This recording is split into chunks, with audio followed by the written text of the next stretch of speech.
name is Thandiswa and I'm currently doing my master's at the University of KwaZulu-Natal, and my research project is 3D functional skull morphology and acoustic signal design, a within and across species analysis of horseshoe bats in Southern Africa.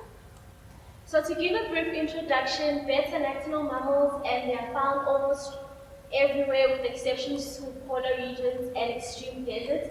They have evolved echolocation primarily for orientation and foraging. So with echolocation, they are able to use the reflected echoes to create an acoustic image that tells them almost everything about the environment, which is similar to the image created by light in human vision. The echolocation is ultrasonic, which means that we cannot, it's not audible to human ear. So the echolocation core design is very complex and sophisticated. However, we are grateful to acoustics that were able to analyze it. So the echolocation core design is made up of a frequency modulated component, the constant frequency component, as well as the frequency modulated component. So as you can see from our graph, A shows the frequency modulated component, and then B shows the constant frequency component, and then C shows the frequency modulated component. But our main focus is the CF component. So the CF component is mainly for detection, and they also use it for the acoustic links, especially when their prey is flying, so they are able to detect their flying prey. The CF component has a peak frequency, which is our main focus. The peak frequency is an adaptive trait and is highly variable because it gets acted upon by many selection forces, which includes climate as well as the body size. However, the structures that emit the sound can also cause variation in the acoustic signals. So our observation was that similar bat species call at different frequencies, and that sometimes different bat species call at same frequencies. So we wanted to know what is causing this phenomenon. So as you can see from our spectrograms, our sonograms, the first graph shows the Rhinolophus blasi, which calls at approximately 84 kilohertz, while the Rhinolophus hildebrand only calls at about 32 kilohertz, and the Rhinolophus dentis calls around about 92 kilohertz. So they are all from the same family, but they all call at different frequencies. So that's what we're trying to understand. So we went back to our literature and looked at the skull morphology because climate and body size have been frequently studied and there's a lot more information about it. So we wanted to look at something different. So the skull performs many functions, which includes the masticatory function as well as the sensory function. But our interest was on the sound emission function. So there is a trade-off that happens when there is an optimization of one function, and then there are changes that happen. So for an example with bite force, so if the bite force is the one optimized function, then the other functions might be less optimized, and that causes changes in the skull, and those changes may further have implications on the sound emission. So the sound waves produced by the vocal cords are further filtered by the vocal tract, in which the nasal capsule plays an important role in the emitted sound into the environment. So now we're looking at the nasal capsule as our feature of interest in the skull morphology.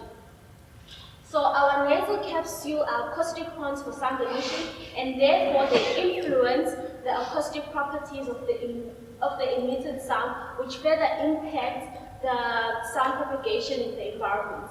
So the influence on the skull shape or features may change the acoustic properties and further result in the evolution of local acoustic core. So this means that change in the nasal capsule have an effect on echolocation.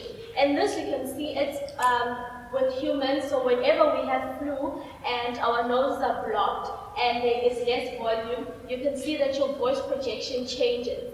Hence, the variation in style, shape, and features may result in the acoustic signal change.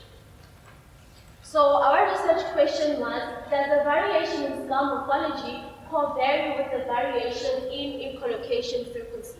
So we want to know if there is a relationship, which brings us to our aim, which is to investigate the relationship between the variation in skull morphology and echolocation frequency. So we'll then analyze the skull features using a 3D geometric morphometrics, and then our hypothesis is to find out if there is a correlation between the skull morphology and the echolocation frequency. So for our methodology, we are using the Southern African bats, as you can see from the map there, and then these are all the species that we are going to be using, and then all the species that are highlighted are the species that we currently do not have at the moment, but we will receive them from the museums.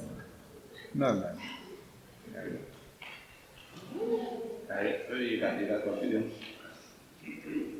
So for our methodology, we'll then analyze our data.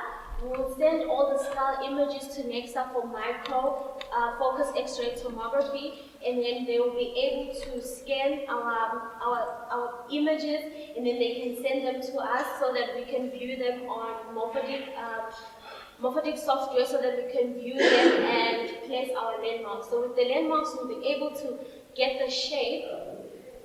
We'll be able to get the shape, the size, as well as the volume of our skulls, and then we'll use all that information to analyze if there are differences in the shape, the size, as well as the volume of the nasal capsule.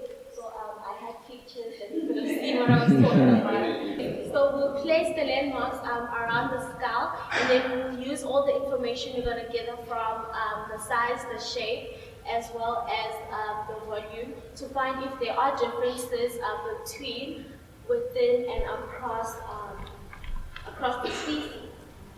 So for our analysis, we are still currently scanning the skull, so we don't have our results yet.